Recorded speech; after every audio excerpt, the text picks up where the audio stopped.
കഴിഞ്ഞ 10 വർഷത്തെ കേരളത്തിന്റെ സാമ്പത്തിക സ്ഥിതി വിവരിക്കാൻ കഴിഞ്ഞ ദിവസം പുതിയ മുഖ്യൻ സതീശൻ 195 പേജുള്ള ധവളപത്രം താങ്ങി പിടിച്ചു വന്നിരുന്നു. കേരളം കടക്കണിയിലാണെന്നും മുങ്ങുന്ന കപ്പലാണെന്നുമെല്ലാം സതീശൻ ഘോരഘോരം പ്രസംഗിച്ചപ്പോൾ പഴയ സർക്കാർ ഒന്ന് ഞെട്ടി. സതീശൻ കാര്യങ്ങളുടെ ഗൗരവം മനസ്സിലാക്കാതെയാണോ ഇല്ലാക്കഥ വിളിച്ചു കൂവുന്നതെന്ന് LDF അനുകൂല കേന്ദ്രങ്ങൾ ചോദിച്ചു.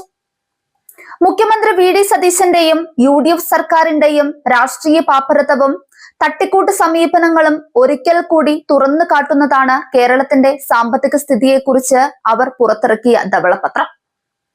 സംസ്ഥാന സർക്കാരിനെ ധനകാര്യ മാനേജ്മെന്റിന്റെ പേരിൽ കുറ്റപ്പെടുത്താൻ നോക്കിയ മുഖ്യമന്ത്രിയും കൂട്ടരും സ്വന്തം അറിവില്ലായ്മയും അലസതയും മറച്ചുവെക്കാൻ ആശ്രയിച്ചത് കൃത്രിമ ബുദ്ധിയാണ്.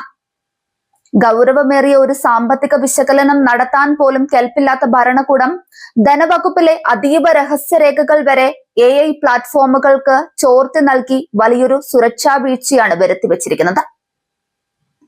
രാഷ്ട്രീയ ലാഭത്തിനായി ജനങ്ങളെ തെറ്റിദ്ധരിപ്പിക്കാൻ ഇറങ്ങിത്തിരിച്ച UDF സർക്കാരിന്റെ ഈ AI തട്ടിപ്പ് ഇപ്പോൾ അവർക്ക് തന്നെ വലിയ തിരിച്ചടിയായി മാറിയിരിക്കുകയാണ്.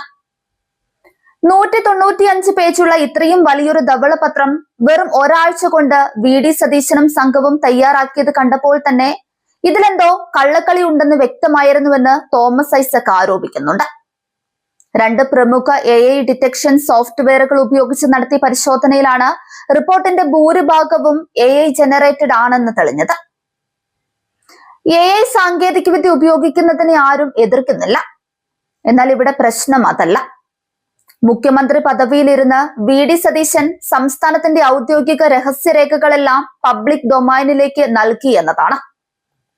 സുപ്രീം കോടതിയും ഹൈക്കോടതിയും കേന്ദ്ര ധനകാര്യ വകുപ്പും മുൻപ് LDF സർക്കാരും ഔദ്യോഗിക കാര്യങ്ങൾക്കായി ഇത്തരം രീതികൾ ഉപയോഗിക്കുന്നത് കർശനമായി വിലക്കിയിട്ടുള്ളതാണ്. ഡിജിറ്റൽ ഡാറ്റ പ്രൊട്ടക്ഷൻ നിയമങ്ങളുടെ നഗ്നമായ ലംഘനമാണിത് UDF സർക്കാർ നടത്തിയിരിക്കുന്നത്.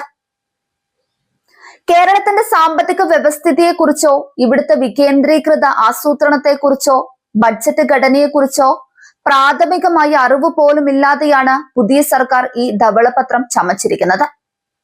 ഇതിനായി അവർ ഉപയോഗിച്ച AI ടൂളുകൾ റിസർവ് ബാങ്കിന്റെ ഡാറ്റയാണ് പ്രധാനമായും വിശകലനം ചെയ്തത്. എന്നാൽ കേരളത്തിന്റെ പ്രത്യേക സാഹചര്യം അനുസരിച്ച് തദ്ദേശ സ്ഥാപനങ്ങൾക്ക് നൽകുന്ന വലിയ തുകയൊന്നും RBIയുടെ പൊതുഡാറ്റയിൽ സാധാരണ രീതിയിൽ വികസന ചെലവായി ഉൾപ്പെടില്ല. അതിന്റെ ഫലമായി കേരളത്തിൽ വികസന ചെലവ് മറ്റ് സംസ്ഥാനങ്ങളുടെ പകുതിയേക്കാൾ കുറവാണെന്ന് കാണിക്കുന്ന കടുത്ത അബദ്ധവും ധവളപത്രത്തിൽ കടന്നുകൂടിയിട്ടുണ്ട്. വിവരമില്ലായ്മയും AIയുടെ അപൂർണമായ വിവരങ്ങളും ചേർന്നപ്പോൾ പുതിയ UDF സർക്കാരിന്റെ ധവളപത്രം വെറുമൊരു കോമഡി പുസ്തകമായി മാറി. കേരളത്തെ മനഃപൂർവ്വം ഇകഴ്ത്തിക്കാട്ടാൻ വേണ്ടി UDF മുൻപും ഇത്തരത്തിൽ തെറ്റായ കണക്കുകൾ നിരത്തിയിട്ടുണ്ട്.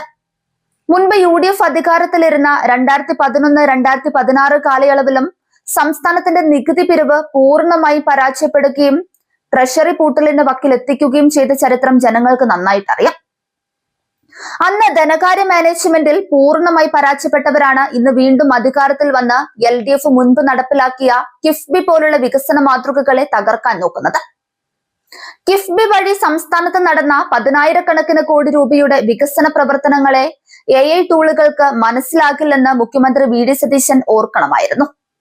വസ്തുതാവിരുദ്ധവും അബദ്ധങ്ങൾ നിറഞ്ഞതുമായ വിവരങ്ങൾ ജനങ്ങൾക്ക് മുന്നിൽ വിളമ്പിയ മുഖ്യമന്ത്രിയും UDF സർക്കാരും ഈ ഗുരുതരമായ സുരക്ഷാ വീഴ്ചയിൽ ജനങ്ങളോട് മറുപടി പറയാൻ ബാധ്യസ്ഥരാണ്.